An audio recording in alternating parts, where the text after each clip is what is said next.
So earlier this morning, you heard a panel on mind versus machine, and our next panel is called Mind plus Machine.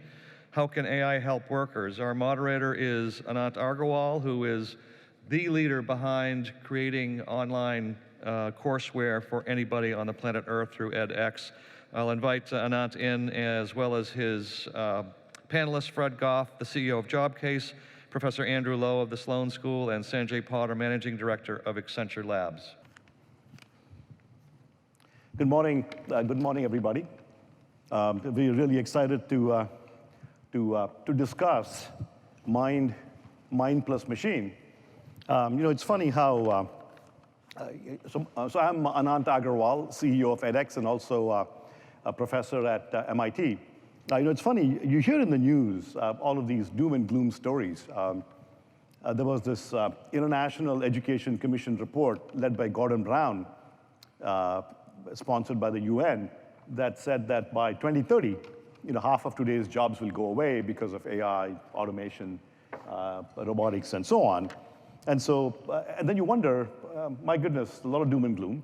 But for some of us with a bit of gray hair, who've been around the block a few times, what we've really seen in industries is that things start out with a lot of hype and a lot of doom and gloom stories. And then when the hype cycle ends, usually what happens is things get blended. You see a merge of everything, and you find a better optimum. So just as an example, on retail, take retail. Amazon and other retailers are going to take over the world. But then 3 months ago, we heard about the acquisition of Whole Foods by Amazon. And now the big thing, so if you listen to professors at Tuck and so on in retail, they talk about omni-channel is the big word. How many of you have heard of this buzzword, omni-channel retail? The big buzz is not online, it's omni-channel, which is that omni-channel is a blend of both online and in person. In my own industry, so I'm the CEO of edX, and we are an online learning venture platform founded by Harvard and MIT. We offer online courses and programs from some of the best universities in the world, like Harvard, MIT, BU, Berkeley, Oxford, and others. And 6 years ago, when this whole movement of MOOCs, massive open online courses, started, everybody said, oh my goodness, we give universities 10 years, maybe 20 tops, and then it's game over for universities. But however, 6 years today, where are we?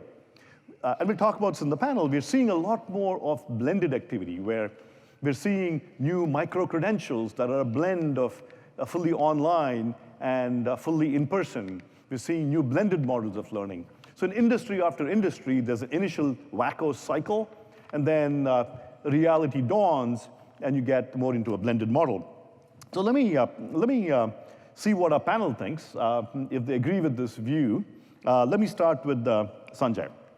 So Sanjay, you head up Accenture's online lab, and I forget the number, it's crazy. You're worried about training 400,000 and retraining 400,000 employees. And what's your thinking? Are you going to just, you do research in AI at your labs? Are you going to relegate all of these minds to machines and hope for the best? Or how are you thinking about it? Well, Anant, I think one correction, it's not just 400,000 employees. In the new world, you have to also think about training all the bots in your company, right? Don't just think about training the humans. Start thinking about training the machines. Because more and more, in whatever you're doing, there will be a virtual agent or a chatbot or a robotic process automation script. Businesses are not static, they're changing every day. And you're not talking about retraining just people, which you're right, we have a mind-boggling number of 400,000 people to be trained. But we also have the new challenge of making sure that all these bots, the chat bots, the virtual agents, the robotic scripts, they are kept trained and ready as the business changes. So the challenge is a little bit more, and this is the new mindset. The human or the mind and the machine, they will be working together, and the collective intelligence will help us make superhumans. So we have to look at it very holistically and not just humans. You know, I understand the high-level philosophy, humans and machines will work together, but let's go to something very concrete and just push on you a little bit. So, so at Accenture, you do a lot of business process outsourcing, where there are forms, and I get it, those forms will likely be automated and so on. But what about the people who are entering that data today, and their jobs get automated out, business process, out? So what about them? Where do you see this blend of mind versus machine coming in there? How do you see those jobs and that activity transforming? Yeah, again, a very good question. In fact, I have observed this at a very close quarter because last 5 years back when this entire RPA thing started, my lab and us, we have actually reimagined the business process, right? I won't use the word re-engineer, but reimagine the business process. Because once you bring in RPA, it's not just about automating your old process. It's about using the robotics capabilities, using your people, and adding much more value in that business process for your clients. That is very important. So what we have observed is a couple of things happen. You are actually now helping your people to add more value to your clients. You don't want your people to be just doing work which a robotic script can do. So your main goal is not to keep your people engaged. Your main goal is to keep them engaged in a meaningful way, in a way that they add more value to the client. So you gave examples, for example, F&A processes, invoicing, procurement. Once the people are relieved of the day-to-day mundane work, they can now look into the invoice processing or procurement processing and say, how can we do this better, smarter, so that our clients benefit? Number one. Number two is, as we also saw when the IT revolution happened, is all these technologies start creating new jobs which were not existing before. For example, when you talk about the specific example you took, robotic scripts, you don't create once and forget. They have to be continuously trained or reconfigured as the business processes changed, right? End of the day, the accountability of a process is not with a machine. The accountability of the process is with the human. The responsibility to explain decisions is with the human. If things go wrong, you don't go and say, oh, the machine screwed it up, and we are not responsible. So, what it results in is a whole class of new jobs where humans are responsible for training, sustaining, judging the output, making sure that the man or that the mind and the machine, they work together with a collective intelligence for a greater good. So let me see what you think, Fred. You're the CEO of Jobcase. Congratulations, you've done fantastic. I've often heard people talk about LinkedIn as the Jobcase of the West Coast. So it's a good job at what you're doing. One day they'll catch up. One day they'll catch up. One day they will. With what you're doing. So, so we hear some remarkable statistics. And I worry about even mentioning that statistic here in the hallowed grounds of MIT. So I hear that 2/3, 60 to 70%, 2/3 of people in the job market today don't have a degree, likely not interested in a college degree. And so take that piece of data, that they're not interested in a full degree. On the other hand, Sanjay and others talk about how the more manual jobs are going to go away, and we're going to have higher, more value-added forms of employment as the nature of work changes. And we'll need more people to tweak those robotic scripts as opposed to doing data entry. So, but then something doesn't compute for me. On the one hand, more and more people are eschewing an advanced or a college degree, while at the same time, people like Sanjay are out there saying we need more higher and higher levels of skills, where jobs are going to be upskilled, so to speak. And so the two don't compute for me. So, help me reconcile the two, or do you see some serious derailment happening as a result of these two forces? Boy, there's a lot there.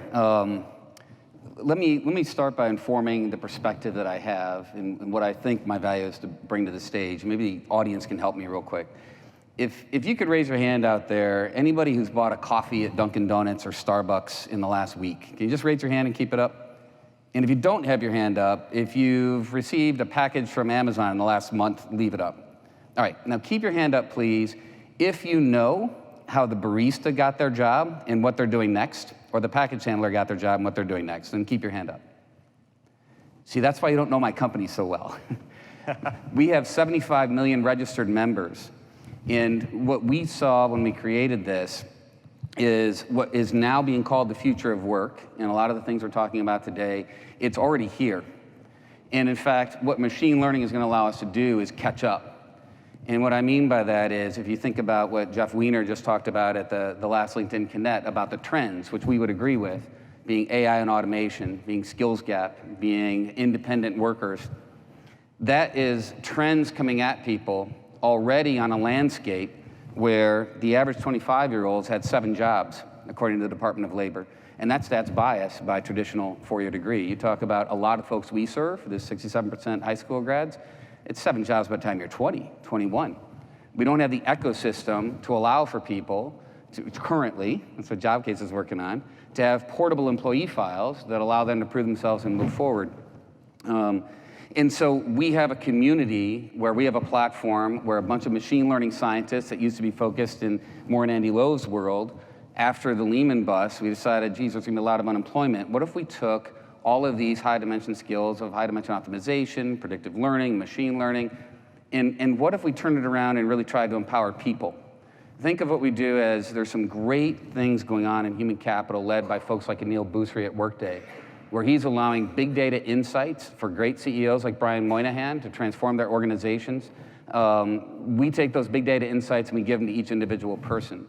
So Anant, when I'm answering this, we have this interesting perspective that I've got 115 employees associated very proudly with CSAIL, and 90 of them are data scientists, machine learning, software engineers, because it takes that advanced skills to build a platform like this. But who we dedicate every morning, noon, and night to when we wake up in the morning is thinking about exactly the majority of people that we're currently saying might be displaced by future of work, but today are living the decoupling that Professor Brynjolfsson was talking about. That today, the Fed will say 47% don't have enough savings to cover a $400 unexpected expense. That today are already living independent work because they're doing gigs and Lyft jobs to try to help pay the bills, or working extra Amazon part-time to get extra presents for their families. And so already these things are happening. With regard to education and with regard to our approach, we have a view that, first off, not everybody should go to college. They should not all go to college. Trades are an awesome view. Plumbers, electricians, there's construction workers. Not everybody enjoys learning in the way that a lot of folks in this room probably do. They shouldn't do it. There is an element of that 67% that should do it, and it's a shame that they don't have access. So there's a lot to tease out there. But when we think about how to empower people moving forward, and we think about how machine learning can benefit, to get to a mass customization of each individual person, the challenge is, if you have to do now just not the job that you get paid for, but you now are responsible of managing your own career, your own work life, and chances are the next move has to be to a different company, and chances are, if you're gonna maintain even the same level of wages, you have to increase your skill set to go to that different company. That's a lot to figure out when you're working as many hours as you are to keep your family taken care of. And so what machine learning does is allows us to start making recommendations. And we have to be careful of embedded biases, but if we can make recommendations to show what's possible, and you get rid of job titles, because what the heck do those mean anyways, and you try to break it down into skills, proficiencies, and traits. And then you see things like Rusty did a great job articulating in the coal industry. And you see things that cashiers, if they, instead of thinking themselves as cashier at Giant Eagle grocery store in Pittsburgh, if they think of themselves as, well, I interface with customers, I do discrete functions, I interact with the machine putting data in, turns out they'd be great medical coders for Alan Blue's client. So it's about breaking it down. But then once you do that, then how do you figure out the education? And so our view of education is that we're in the beginning of a massive transition. Your great firm is one of the ones leading the way. But we think it's not about 4-year degrees. We think it's about breaking it down into bite-sized bits And we think the big change that's happening or will happen is that historically, we have had the provider of education also be the certifier of education. Carnegie Mellon gave me an economics degree and says, Fred is good at economics. MIT gives a software engineering degree, says we're good at software engineering. But as an employer, do I really care? What I care is that you do good work as a software engineer, and if you self-taught yourself at night, and if Twitter said this was a great employee, that certifier of your competence means more. So the second we break apart the acceptance of a different certifier of proficiency from provider, oh my God, the world's the ocean. But to make it accessible to people, it's got to be not 4-year, 2-year courses, $40,000. It's got to be $1,000 to learn how to do a DevOps type of function or something like that, and then it gets customized. We will definitely get back to education. I think education and the future of work are totally linked, particularly as you say, where if you look at people and say, hey, look, you have this basic competency, and if you knew a little bit more, hey, you can go and do this higher level task. And so there has to be sort of this continuous, lifelong learning that is happening. Well, let me jump in there. That's exactly the point, right? So with respect, I think it's awesome what Rusty Justice and BitSource are doing, but the majority of people in this country won't code. What we need to do in the education program, the policy action I would love that would come out of things like this, that Daniela Rousse's group and Lori Glover's done such a great job organizing, is K through 12. We have to train people to have continuous learning appetites, cognition, and the expectation of constant change that they have to, they themselves, navigate. I think the expectations are wrong, the skill sets are wrong. We got to kind of go back to K through 12 and figure that out. Got it. So moving on to yet another industry. Andy, you've probably been yourself responsible for a lot of the automation in the financial industry, where either way I look at it, I see bleak, the way from my layman's position, a pretty bleak outlook. If you believe that the stock market and the industry is completely random, then all I need is a robot sitting flipping coins and making decisions, and we'd be okay. It's completely automatable. On the other hand, if it's requires deep thinking and learning and all of that stuff, heck, we'll go build some machine learning algorithms and have robo-advisors. It's too hard for people to think about all the market movements and incredibly low latency, variations in pricing and so on between the Chicago exchanges and New York exchanges, in which humans can't do much anyway. We have to rely on machines. So either way, if it's completely random, heck, machines can do it. If it's highly deep and low latency, humans can't do it. It has to be machines. So what, so then again, you sort of seem to be caught between a rock and a hard place. So how are you thinking about it? Do you think that mind and machine have both a role to play, or in your industry, do you think that really, the humans and the mind have little chance in the future? Well, there's no doubt that automation has played an incredibly important role in the financial industry. The reason that you can trade on E-Trade or Schwab or any of the other electronic broker-dealers at virtually no cost nowadays is because automation has really reduced the frictions in the marketplace. And with particularly large portfolios that institutions like pension funds and broker-dealers have to manage, they could not do it without the automation that we have at our disposal. At the same time, you ask the question about how individuals deal with their portfolios. And we know that robo-advisors is the latest disruptive technology to come out of Silicon Valley, where many people are now being able to get their portfolios automatically managed by these kind of algorithms. An interesting thing happened over the course of the last couple of years. The S&P 500 has done very well this year, of course, but you have to think back to last year and the year before, where there were a few months where the S&P did not do so well, and people actually lost money for a change. And during the periods where people lost money, very interestingly, a lot of the clients of robo-advisors basically inundated the firms with phone calls because they wanted to talk to a human. They wanted to talk to a human when they were losing money. And I think this highlights the one aspect of AI that we have to keep in mind, which is that for certain repetitive functions that are basically commodity tasks, automation works fine. But when humans are faced with challenges that are very difficult to understand, like why did I just lose 7% in my 401k plan? Or during the financial crisis, why did I lose 50% of my 401k plan? Then it requires explanation. And that's the one thing that AI is just starting to do, but the AI that's implemented in the industry hasn't been able to do. It's something that one of the founding fathers of AI, Patrick Winston, has been focusing on, which is the notion of story. When we lose money, it's not enough to know that we lost 21%. We want a story for why we lost it and what we need to do going forward. And right now, AI does not provide us with the story yet. It's not that it couldn't, but it doesn't. And so that, I think, could be the future of financial AI. You know, at the end of the day, I like to bring it down to, really, a very basic level. And I still see something not computing for me. So, when we were chatting the other day, you mentioned that in the New York Stock Exchange, for example, the stock exchange floor, it used to be really, really crowded in the past. But today, I was there a few months ago, and there's far fewer people out there. And you mentioned that there's the number of people out there is 1/5 than used to be there in the past, so 1 in 5. So I get it. The skills are getting up, nature of work is changing, there's more higher level things to be done. Instead of everybody, sort of doing things ka-chunk, ka-chunk, ka-chunk, there's one person who needs to think a bit harder while machines do all the ka-chunk, ka-chunk stuff. So my question for you is, what about the remaining 4 people? We do talk about someone giving bad news. You need people to call and say, oh, the market crashed and so on. But what happens when the market is doing well? Or if there's fewer people, what happens to the others?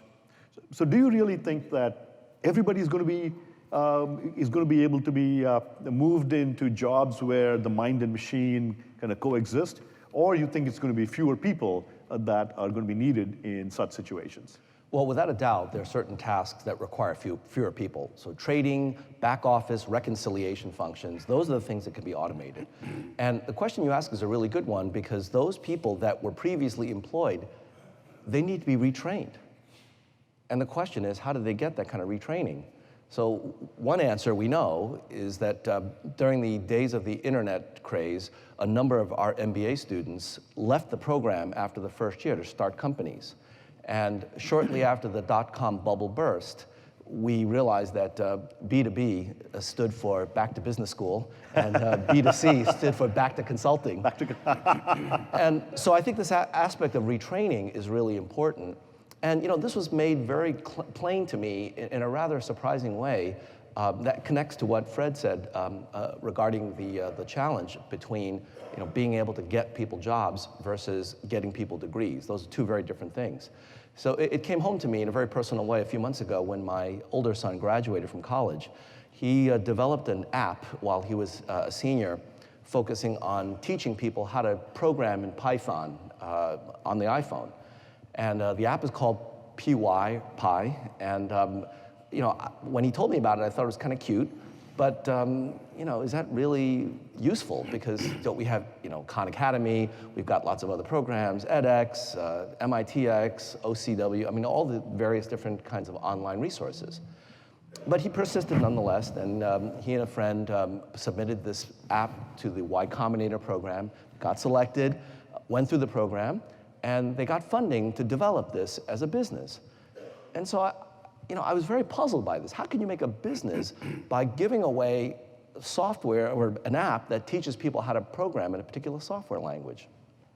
And the answer is that when they launched, they had something like, they were number 4 in popularity in the App Store. They had almost immediately 100,000 monthly active users. And what was the attraction? The attraction is that they've partnered with firms that hire programmers. And so with their 100,000 active users, they can show the recruiters who the top programmers are and get them interviews at jobs. So effectively, what they've done is to take what Fred does and what you do and put it together. Never mind the degrees and the fancy courses and so on. You can demonstrate skill by using this kind of an app and get paid for it. That, in the end, I think is going to be what happens. And in the financial industry, we don't yet have that, but I suspect that in a matter of time, we will. Could I one, that's an awesome story, and I got to check out that app now. If I could augment that, we were at a lunch yesterday, and I forget the lady's name, and I'm going to rob her of credit, but she was talking about how the phrase retrain, nobody wants to be retrained. So not to diminish what you're saying, Professor, but it's part of what's happening today is a reawaken, right? People are gonna have multiple different jobs. The quote that Rusty did about John Lennon, life is what happens to you while you're making other plans. This is the opportunity, right? We're glass half full in terms of what we see in the economy. There's a lot of anxiety that's in our membership every day. Our basic premise is if you just take control of your own work life, all of these types of elements that can be headwinds, automation taking your job is providing for online training to make it free, but you have to take the reins. But it's about figuring out, it's not all about, well, how can we make people tech capable? I would disagree that all jobs are upscaling in skills. I think there's other, think about agriculture going from 47% in 1900 to 2% of the workforce in 2000. You know, you had customer service, you had data entry, you had just different jobs, sometimes more skills, sometimes less. What we have the ability to do now, and where you need deep learning tools that thankfully Google and Amazon and others are allowing companies like us to harness in MixNet and TensorFlow and the like, is the ability of opening up what's possible to people, getting a skill set to help them translate what that might be. We have know people who were in corporate jobs that had figured out they were good with people, they like to do other things, now they're being a subcontractor building houses. There are non-linear paths that might not be what we think of in an MIT community, like, oh, you should tech up, you should code. That's good for a finite set of people. But what we're in the cusp of, what's so amazing about the time we live in, is if you open up the realm of possibilities, you have the ability of doing something that, to what Eric Schmidt was saying yesterday, work that hits your identity, which will make you happier. But it's for each individual person to identify what makes you happy, what's your identity. It's just right now, we live in a time where it's easily to discover, and with companies like yours, achieve, and with companies like Pi to validate, and then companies like mine to help get placed. And so this is a really exciting time, but only for those willing to be proactive. If you're gonna sit back, it's gonna be really rough. You know, it's very interesting that you know, we sort of keep coming back to training and education and the future of work. And you know, in virtually all the comments today, we talked about how the two are tied together. And you know, I'd like you to dwell on the following amazing thing, which is, so we are here at Kresge, you know, at MIT, and education is one industry. And this industry hasn't changed a whole lot in a long time. Couple thousand years. Exactly. And so the question is that, while every single industry that you point to, you can see automation and AI coming in, you know, I'd love to get your thoughts on, do you think that education is going to be immune from it? Is there something special about education? Is it going to be immune for it? Or do you think that, you know, very soon, this industry, the education industry, is also going to be transformed either into you know, a lot more machines playing a role, or more of a blended role? What do people think? Sanjay, what do you think? You know, you've thought about training at Accenture, and again, that 400,000 number pops to my mind. Just so you realize, 400,000 is about 3 times as large as the total number of alumni of MIT in its 150-year history. Right. And so the numbers that you're looking at are staggering. So how are you? So do you think that education has, you know, a machine's going to play a role in education, or do you think that is going to be the province of humans forever? No, definitely we will see a lot of technology coming to play. For example, the company that you lead, edX, or the Coursera's and the Udacity's, they are, you know, all the nano programs and stuff like that. So increasingly, you know, we recently released a research in MIT called New Skill Now. And there were 3 key things that came out of it. One was what we just heard about, you know, you need to have that growth initiative within you. It's up to you to make sure that you are keeping yourself up to date with the changing world, right? So people who have that growth initiative within them will succeed. People who are able to do continuous learning will succeed. And the third element was you have to start learning early. Okay, so try to teach people when they're young as much as you can. So you have to continuously learn and relearn.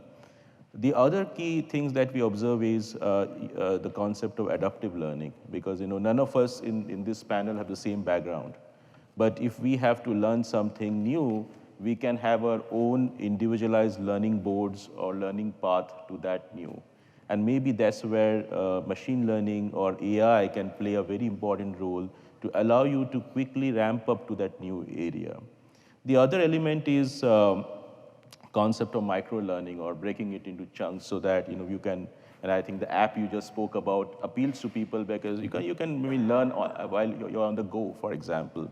So that is very important as well. The third thing we have been interestingly also working on is how do you educate people who are outside the formal education, youths and women who want to go back to work.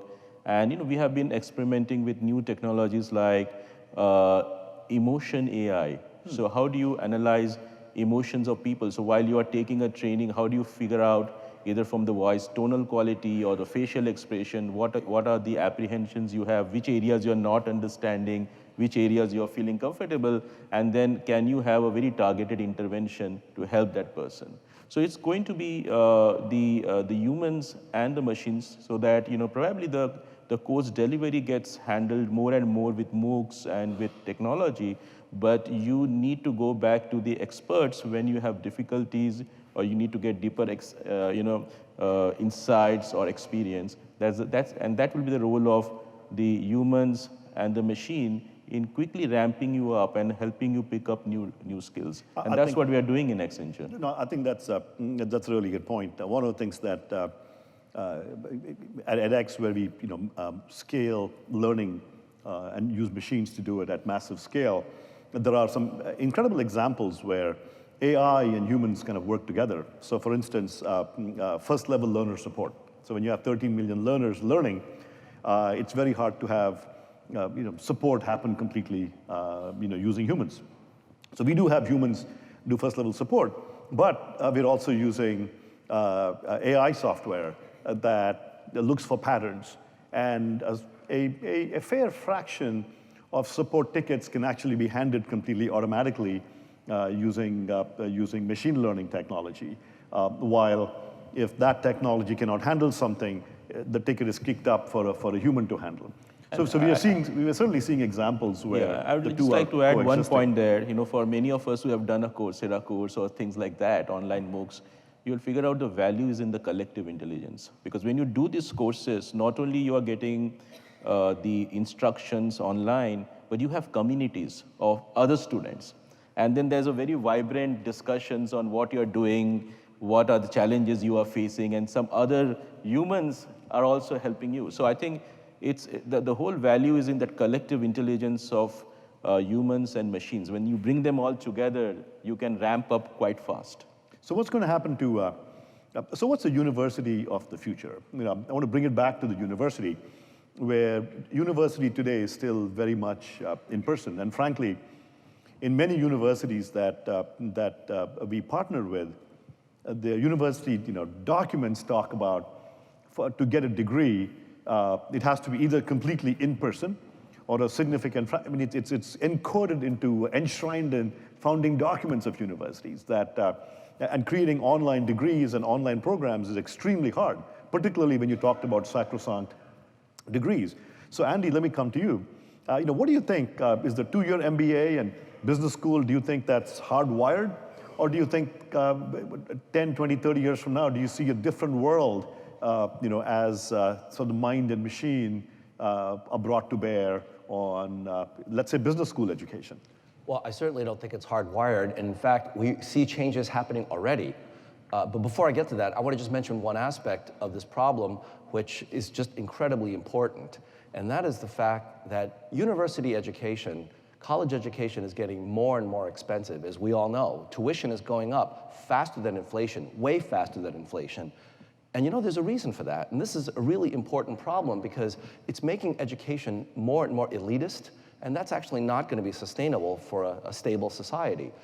In order for us to address this issue, we have to deal with the fact that educational technology, that phrase should be in quotes, because it's really laughable compared to the kind of technological advances we've made in other fields. Fred mentioned that we haven't made any advances in 2 millennia. Well, I would say maybe give us a little bit of a break. Maybe since the Middle Ages, we have not innovated. I think the classroom setting was really first created in the Middle Ages.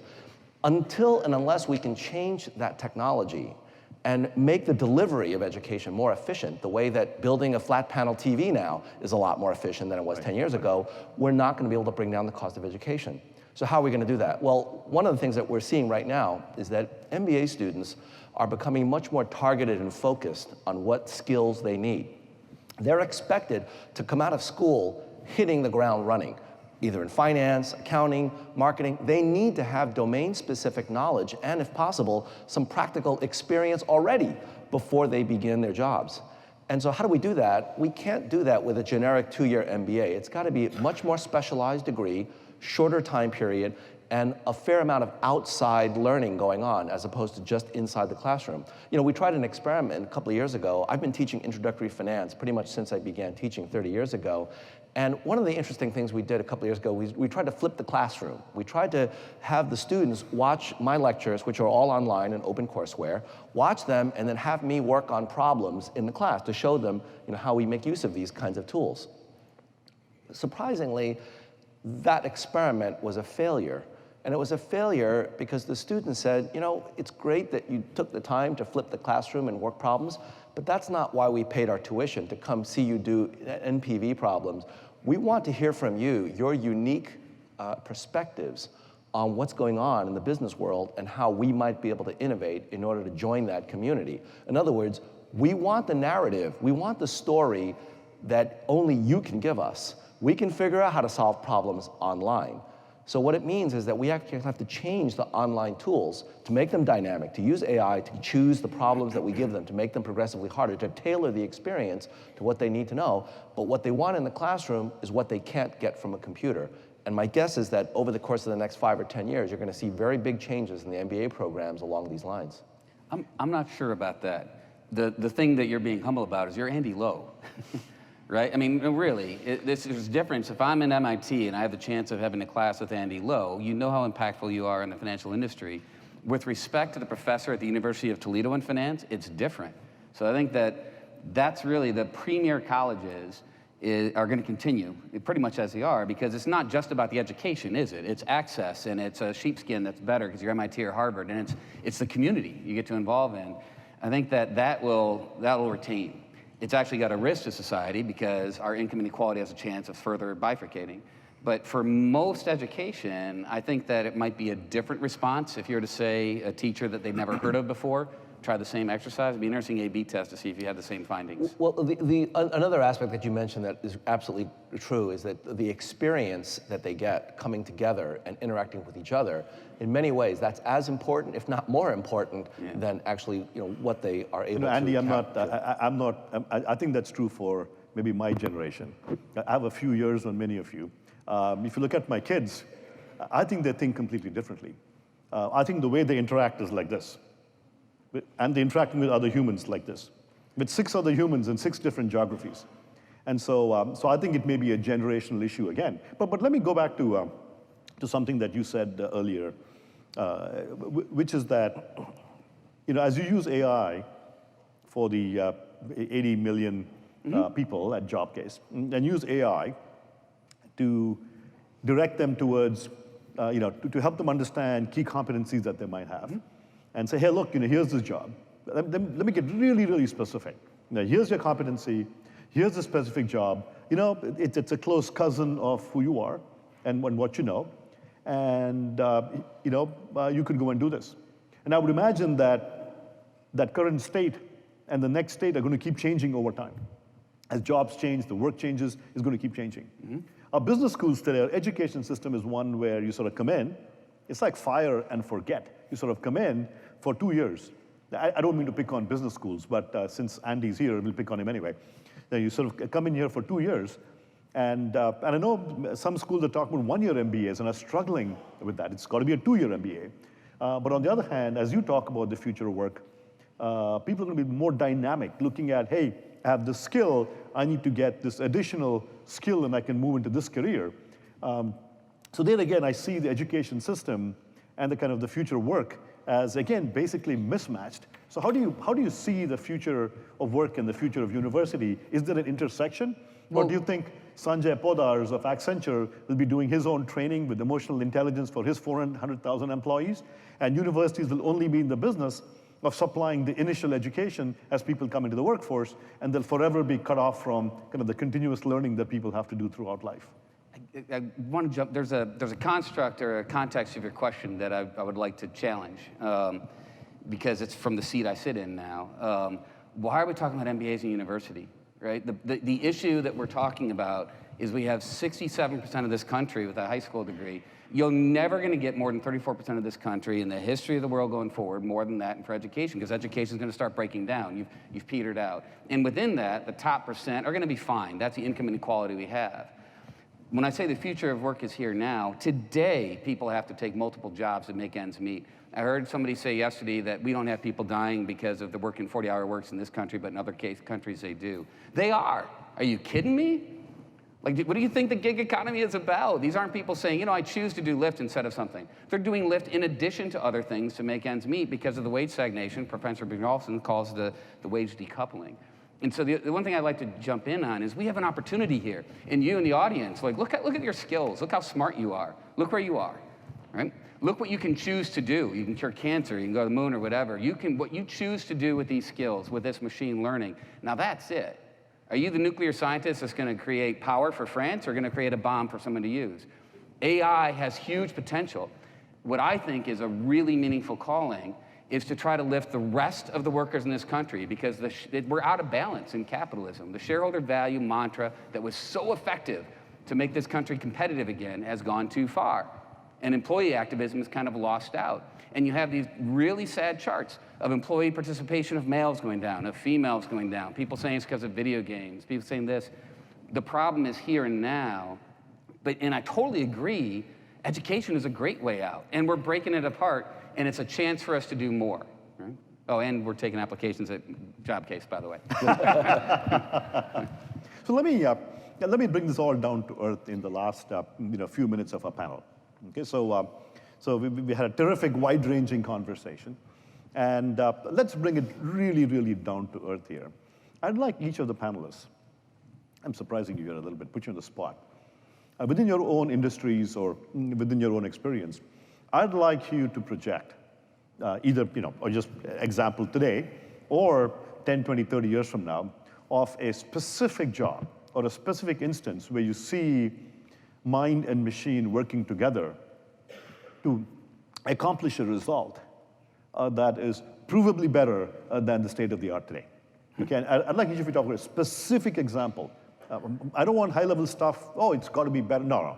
Specific example of an industry and a job and a problem that they're trying to solve where the mind and machine together provide a level of service that is simply better than it is today. So why don't we start from Andy and move down the chain? Very simple, portfolio manager. I believe that within 10 years, the role of a portfolio manager will basically be to provide investors with high-level narrative of what it is that they want to do, how they're going to be able to achieve it, and then a machine is going to actually be able to encode all of that information and manage your portfolio for a very small, fixed amount of money. Doesn't happen now, but it will happen in about 10 years. So your thinking is that the high-level policy will be created by a human, and the machine that will execute on the policy and come up with the actual mechanics of the trading and so on. And more importantly, we'll be able to provide investors with the narrative of why they lost the money that they lost and why they shouldn't cash out now, why should they stick with the course, get back in, and be able to ride that kind of a wave over the course of a 10 or 20-year investment period to be able to retire in the style to which they would like to become accustomed. And it's measured in Bitcoins. No comment. or Ethereum or whatever. So Fred, what do you think? Groundskeepers are fine, construction workers are fine, doctors are gone. You won't be going to see a doctor. Or what you call a doctor is a data scientist. Because today it's kind of ludicrous, right? It used to be that we valued somebody that had read the journals and was up on the medication, and they're still trying to do that today, not accounting for the variations in genomes that you have that you could easily understand by income strata and geography and lineage.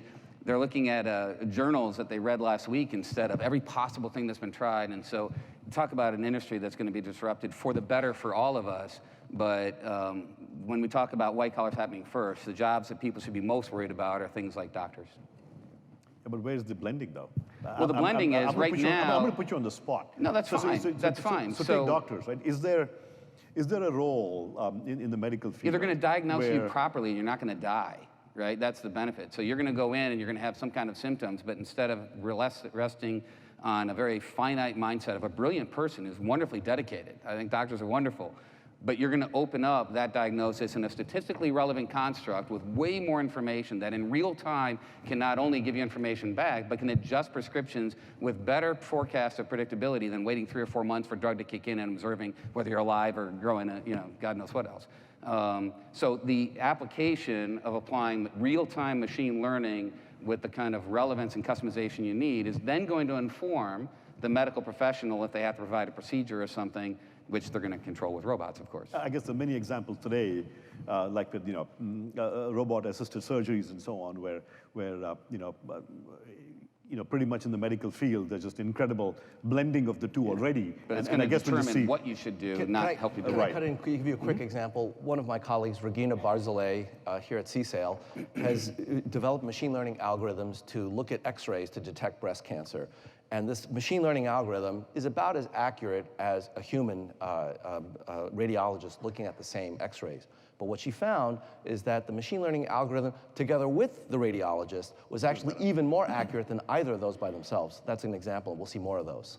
Fantastic. Sanjay? Thanks for the assist. In general, healthcare will see a lot of such intelligent intervention, including, we are doing the lab some research on detecting from your voice tonal quality autism, for example, right? So there are a lot of interesting ways you can diagnose a condition of people. But coming to your question on how do I see, in particular, my industry getting disrupted, I think one of the key thing to know is deep learning in particular. You don't have to really code. So when you are looking at a future when you really don't need to program, because the earlier pattern was you program, the humans program, and then the computer executes that program using some data. But the new pattern emerging is the deep learning algorithms, you show them the data, they develop the program. You really don't know how they come to the conclusion, but you are very soon coming to a situation where the AI will be the coder, or the AI will write its own program. So 20 years down the line, the whole ecosystem in my industry will change. What's going to be the role of humans in keeping in the whole programming industry? So that will be something we'll have to reinvent and rediscover. Well, fantastic. This was great. I want you all to join me in thanking our panel for this amazing conversation. Thank you. Thank you.